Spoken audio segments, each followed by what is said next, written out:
কেমন আছো সবাই? অনেকদিন ধরেই আমাকে সবাই বলছেন যে তুমি যেটা করেছিলে সেই রাগের ওপরে সেটা শেষ করো। তো আজকে সেটা নিয়ে বসেছি। কিন্তু তার আগে যেটা আমাদের মনে রাখতে হবে, যে সেদিন আমরা যেগুলো বলেছিলাম সেগুলো মনে আছে তো? যে আমাদের প্রত্যেকের ব্যক্তিগত কিছু কিছু ট্রিগারিং পয়েন্ট আছে, প্রত্যেকের সেটা আলাদা আলাদা, কিন্তু আমরা সেগুলোকে জট ডাউন করে একটা জায়গাতে নিয়ে এসেছি।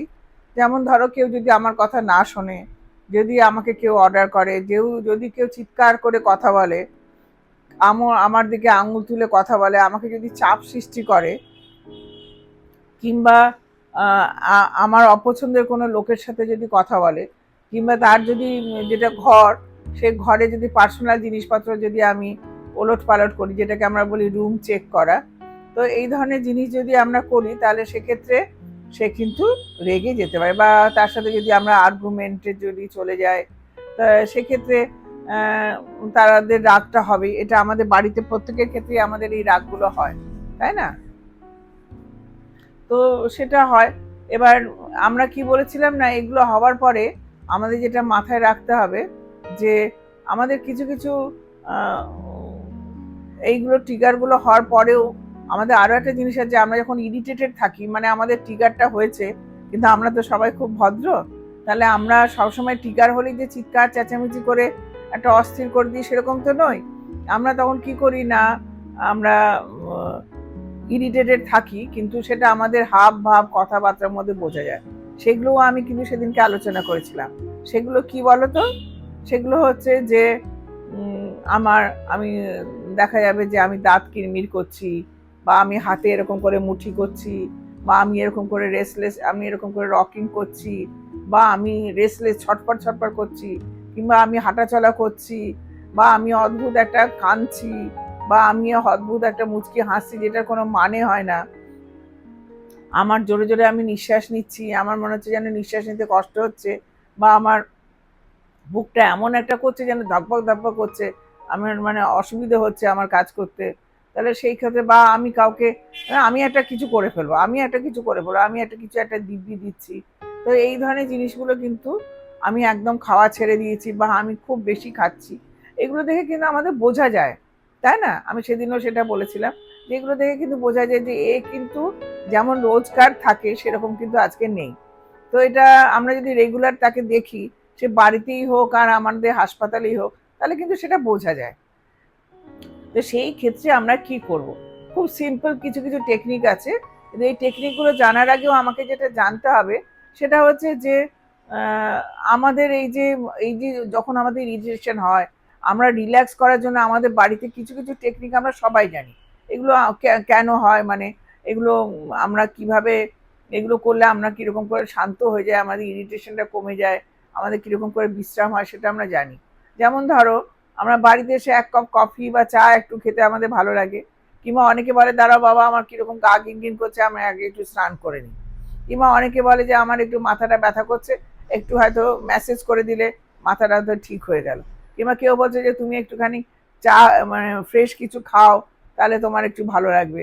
কিংবা অনেকে বলে যে না, একটু ঘরটা অন্ধকার করে দাও, আমি একটু চুপচাপ শুনবো, শুয়ে থাকবো বা একটু গান শুনবো, এরকম জিনিসগুলো। তো সেগুলোই হচ্ছে এই ইরিটেশন কামানোর রাস্তা, এবং এগুলো যদি আমরা আগে থেকে জানি যে কার কিসে শান্ত হয়, তাহলে সেটা আমাদের পক্ষে সুবিধা হবে। এটা কিন্তু পেশেন্টদের ক্ষেত্রেও তাই। তাদের যেমন ট্রিগারিং পয়েন্টটা তাদের সাথে যখন তারা সুস্থ থাকবে তখন যখন আলোচনা করে আমরা জেনে নিতে পারবো, তেমনি তাদের রেগুলার যদি আমরা দেখি, তাহলে তাদের রাগের লক্ষণগুলো বা রাগ হয়েছে সেটা আমরা বুঝতে পারবো। তেমনি আমরা যদি জানা থাকে যে কিসে সে শান্ত হয়, তাহলে সেটা তখন অফার করলে হয়ে যাবে। কাউকে আমি বলতে পারি তুমি কি বই পড়বে, কাউকে আমি বলতে পারি যে তুমি কি কিছু রং করতে চাইছো, কি করতে চাইছো তুমি বলো, সেটা তাহলে ব্যবস্থা, তুমি কি টিভি দেখতে চাইছো। তো সেগুলোই এখানে আমি বলবো। আবার এটাই আমি আবার বলছি, সেটা হচ্ছে যে আমাদের ওই তার কথা, আমাদের তাকে একটু বলতে হবে যে তুমি কি কিছু গান শুনতে চাও, বা তুমি কি একটুখানি বই পড়তে চাইছো, তুমি কি একটু জলে স্নান করে নেবে, গরম জলে বা ঠান্ডা জলে, যেরকম তোমার ভালো লাগবে, তুমি কি একটু স্নান করে নেবে, তুমি একটু জোরে জোরে নিঃশ্বাস নাও, দেখো তোমার শরীরে অসুবিধাটা কমছে কিনা, তুমি কি কিছু খাবে, তাহলে তোমার ভালো লাগবে। তো সেই জিনিসগুলো কিন্তু আমরা তাকে, কোনো একটা বই যদি তুমি পড়তে চাও, তাহলে সেটা করতে পারো। তুমি কিছু লিখতে চাও, তাহলে তুমি সেটা লেখার ব্যবস্থা করো, তুমি করে দাও, তাহলে সেটা সে তখন লেখার একটা জায়গাতে চলে আসবে।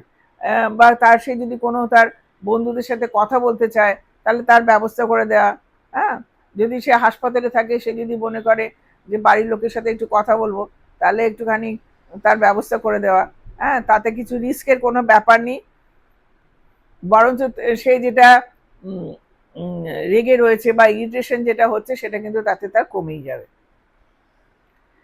এগুলো খুব সহজ, এগুলো দিয়ে যদি তাকে শান্ত করা যায়, তাহলে শান্ত সে হয়ে গেল। তার ছাড়াও কিন্তু যেটা রয়েছে, এই পদ্ধতিগুলোতে যেতে গেলে তাহলে কিন্তু তোমাকে কিছু জিনিস করতে হবে।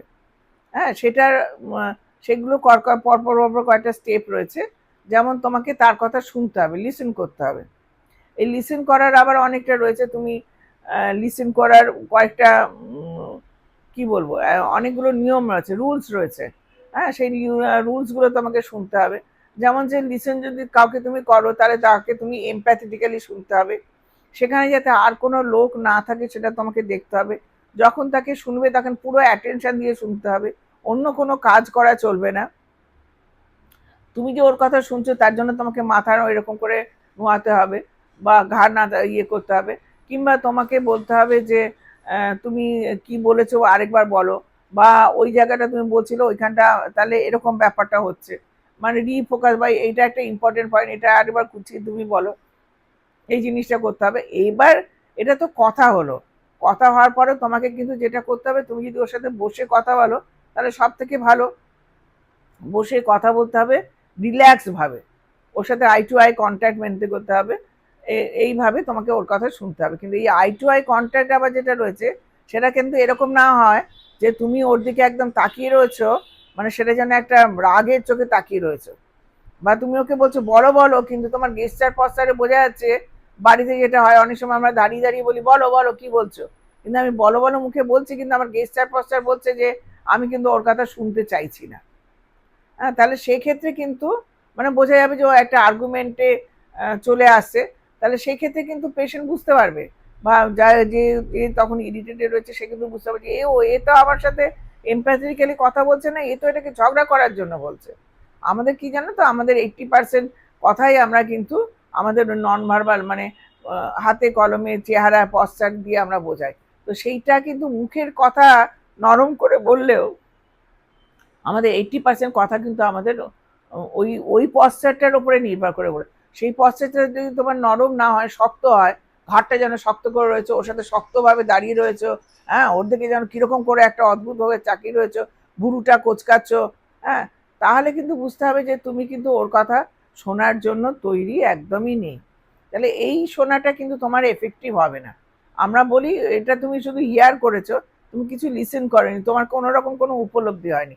এবার তুমি যদি বলো আমি তো পেশেন্টের কথা শুনেছি, আমি তো বাড়ির লোকের কথা শুনেছি, তা বললে হবে না, তুমি কিন্তু কিছুই শোনোনি, তুমি ওকে বুঝতেই পারোনি।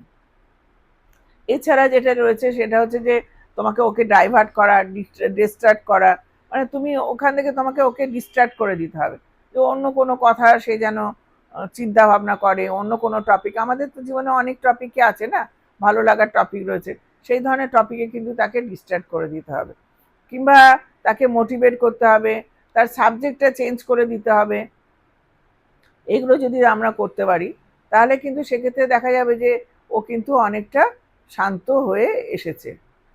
তো এই লিসনিং এর কথা বলতে আমার এবারে একটা গল্প আমি তোমাদের কাছে বলি। একটা পেশেন্ট ছিল, সে কিন্তু খুব রেগেছিল। তো সেই জন্য ওর সাথে কেউ কথা বলছিল না। তো আমি তার কাছে গেছিলাম। তখন আমি তাকে বললাম যে আমি তার কাছে গেছি, তো সে আমাকে বলছে যে তোমাকে আমার কথা শুনতেই হবে, তুমি এখানে বসো। তো সে প্রায় জোর করে আমাকে সেখানে আমাকে বসিয়ে দিয়েছে। তো আমি তারপর তার কথা শুনেছি, হয়তো কিছু উত্তরও দিয়েছি।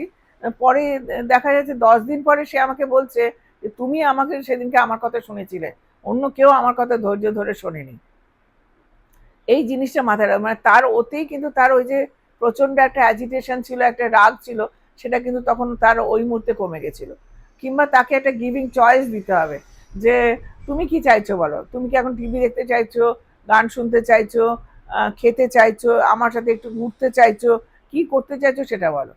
তাহলে এই ধরনের জিনিসগুলো যদি হয়, আর অনেক সময় আমরা যেটা করি সেটা হচ্ছে যে আমরা বলে দিই, অনেক সময় এমন একটা ডিমান্ড করে, তোমরা যেটা এখন হয়তো এই মুহূর্তে মনে মনে ভাবছো, এমন একটা ডিমান্ড করলো যে ডিমান্ডটাতে তোমার মনে হচ্ছে যে এটা তোমার পক্ষে দেওয়ার সম্ভব না, তো সেটা তোমাকে কিন্তু খোলাখুলি বলে দিতে হবে যে না, এইটা কিন্তু আমি তোমাকে দিতে পারছি না, কারণ এইটা আমার ক্ষমতার বাইরে রয়েছে। তুমি অন্য কিছু আমার কাছে চাও, যেটা চাইবে সেটা কিন্তু আমি তোমাকে দিতে পারবো, কিন্তু বাকি আমি কিছু দিতে পারবো না। তো এই জিনিসগুলো আমাদেরকে মাথায় রাখতে হবে খুব ভালোভাবেই, তাহলে কিন্তু দেখা যাবে এই যে রাগ কন্ট্রোল করতে আমরা পাচ্ছি না, সেগুলো কিন্তু করতে পারবো। আর কয়েকটা জিনিস আমাদের মাথায় রাখতে হবে, সেটা হচ্ছে যে প্রি জাজ করা চলবে না, ওকে কোনো গালাগালি করা চলবে না, এবং ওর সাথে যে তুমি বস পাওয়ার স্ট্রাগলে যেতে হবে, যাওয়া যাবে না যে আমি আমি তোমার থেকে বড়, আমি তোমার কথা শুনছি, তুমি ভুল বলছো, হ্যাঁ, বা ওর যে কথাটা বলছে সেই কথাটাকে একদম মানে এটা তো কিছু নয়, হ্যাঁ, এরকম মিনিমাইজ করে দেওয়া চলবে না। কিংবা যখন তুমি কথা বলছো শুনছো, তখন ওর সাথে কিন্তু কোনো আর্গুমেন্টে তোমার যাওয়া চলবে না।